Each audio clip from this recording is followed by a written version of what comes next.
September 1944. A British Cromwell tank fights its way through Holland. It takes a direct hit from a German shell, and only this man survives. But then another 88 must have hit the tank and threw me approximately 20 yards off my tank. He was one of a tight-knit crew of 5. You sleep together, you work together, you eat together. It's like a family. But this was no ordinary Allied unit. He was a German fighting for Britain against the Nazis. Willy Hirschfeld was one of 10,000 Germans and Austrians who fought for Britain in the Second World War. And this extraordinary band of brothers can now tell their stories in full for the first time. People who we were fighting against were out to eradicate me. You know, they wanted to get rid of me, so I had to fight it. I didn't feel British, but I did feel that I was a soldier in the British Army. They volunteered to fight for Britain against their former countrymen in critical operations across Europe.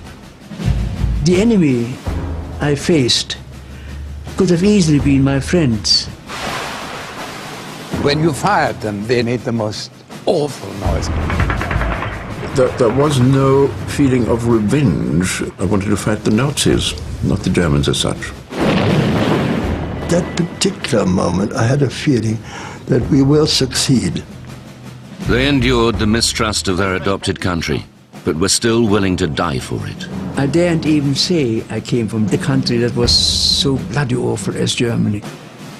They knew they could be tortured and executed as traitors if captured. But you are British. I said, no, sir. I said, but I hope the Admiralty know what they're doing. Some suffered terrible injuries. Some of my skull had been shot away and my brain apparently was visible. Others witnessed the full horror of war and never recovered. It was a sad time. It was a bloody awful time. Together, they would become Churchill's German Army. They didn't like us, and we certainly didn't like them. So they had to be killed. When we into Germany, we won. We beat them.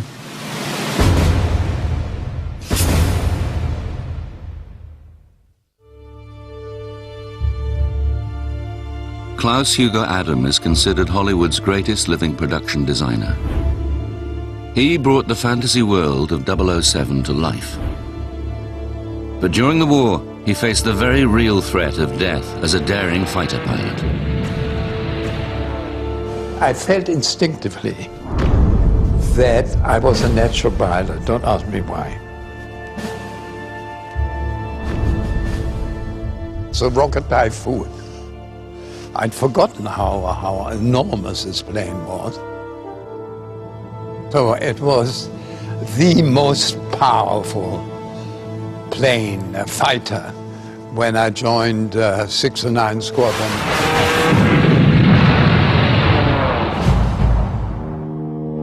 Klaus became the only known German-born fighter pilot in the RAF. But life began very differently. His father owned the famous S. Adams sport and fashion store in the heart of Berlin. I was very happy, extraordinarily happy. My father was a very generous man. He adored his children and his wife, my mother. And he spoiled us. But Hitler's rise to power in 1933 and the subsequent boycotting of Jewish businesses quickly destroyed their idyllic life. Sales went down. But he was such an optimist that he started a new one around the corner. I mean, it was crazy, absolutely madness to do it. Seeing what the future held, Klaus's family fled Germany and settled in London. Overnight, his father went from being a rich department store owner who socialized with Berlin's elite to a penniless refugee, selling gloves from a suitcase. He would never recover from the shock. The poor man was trying to flog check gloves, you know. It really upset me.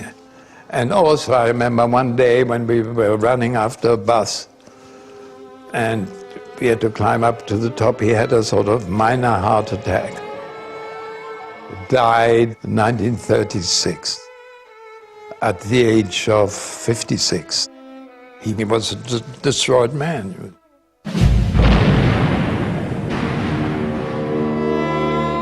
In the autumn of 1944, Willy Hirschfeld was leading from the front as his C Squadron 8th Hussar advanced through Holland towards Germany.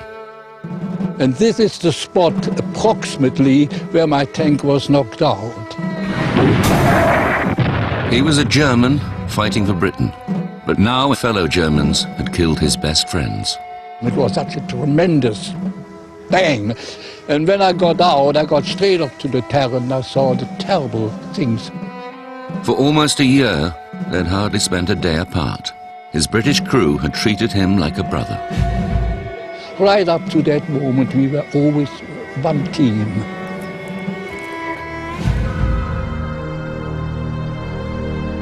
Six years earlier, Willy's carefree life in Bonn was shattered when Hitler's henchmen carried out a vicious, orchestrated attack on Germany's Jews. 30,000 men were seized and sent to concentration camps. The next morning, Willy was at a life-defining crossroads. And I didn't know, what shall I do? Shall I go back home or shall I go and carry on to my work? My manager of the factory, he said to me, Willy, we have to hide you. It couldn't have been a minute or two later. 2 Gestapo men arrived, big fellows, you know, leather jackets on, typical types. And I said, you're Jewish, aren't you? I said, yes. And so they arrested me and they took me away. They opened the gates of the train and there were SS-men standing with rifles and kicking us and hitting us. Then I already looked at the gate. It was a concentration camp, and it was Dachau. We were undressed, completely naked. We were hosed down with ice-cold water, and we were booked in. A number was given, and my number, which I shall never forget, was 28,411. In Berlin, this proud German First World War veteran refused to remain silent and would pay with his life. Even from the beginning, my father became quite disgusted with being a German. My father and I went out for a supper of sausages and sauerkraut and a glass of beer. Somebody got up from the table and went and denounced him. He was arrested. I sat at the table with our dog, my father's walking stick, and my glass of beer. And that was the last but one time I saw my father. He was then handed over to the Gestapo, sent to the concentration camp at Dachau, and presently we were informed that he had died. Klaus Ascher finally escaped to London in February 1939. As tens of thousands of refugees poured into Britain from Nazi-occupied countries, 18-year-old Helmut Rosettenstein received call-up papers for the German army before a life-saving stroke of luck brought him to Britain. For some reason, and I don't know to this day how I got on a list of 200 selected craftsmen to come to England. The best place to go to in those days, 198 was my number, as close as that. In England, Helmut helped to build Kitchener Camp near Sandwich in Kent. It would be home to up to 5,000 German and Austrian refugees who escaped to Britain. Horst Adolf Herzberg was one of the lucky refugees who found sanctuary at Kitchener Camp. I've heard very much at home. It was absolutely delightful. I mean, the total freedom, it was a different world entirely. You came over here and people said, well, you can go to Hyde Park and there's Speaker's Corner and you can say what you like. You say, that's impossible. You can't say anything against the government, surely. Yeah, of course, you say more than ever. Willy Hirschfeld was still imprisoned in Dachau concentration camp. Then his old boss, now living in England, paid for a work permit for Willy to emigrate to England. At Bonn train station, he said goodbye to his entire family. The only one I saw again was my twin sister, so it was a very sad moment to say goodbye to all my family. None of them I happened to saw again. On the 3rd of September 1939, the inevitable happened. Britain declared war on Germany. We are fighting against the evil things in life, bad force, brute force, persecution and repression. And against those, I am certain that right will prevail. For the lucky few who had escaped Hitler's Germany, the moment they'd been waiting for had arrived. The might of the British Empire was about to hold Hitler to account, and they were determined to play their part in the coming battle. I was happy, and I thought now something can be done. When war broke out, it came almost as a relief, because we felt, that now the chips are down. The German refugees were acutely aware of the irony. The country which had provided a safe haven was now at war with the country where they were born and grew up. They were immediately classified as enemy aliens. Alien is a word, a stranger, different. Once.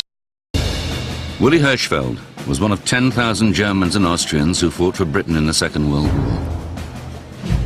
And this extraordinary band of brothers can now tell their stories in full for the first time. People who we were fighting against were out to eradicate. Prince. When you fired them, they made the most awful noise. There was no feeling of revenge. I wanted to fight the Nazis, not the Germans as such. That particular moment, I had a feeling that we will succeed. September 1944. A British Cromwell tank fights its way through Holland.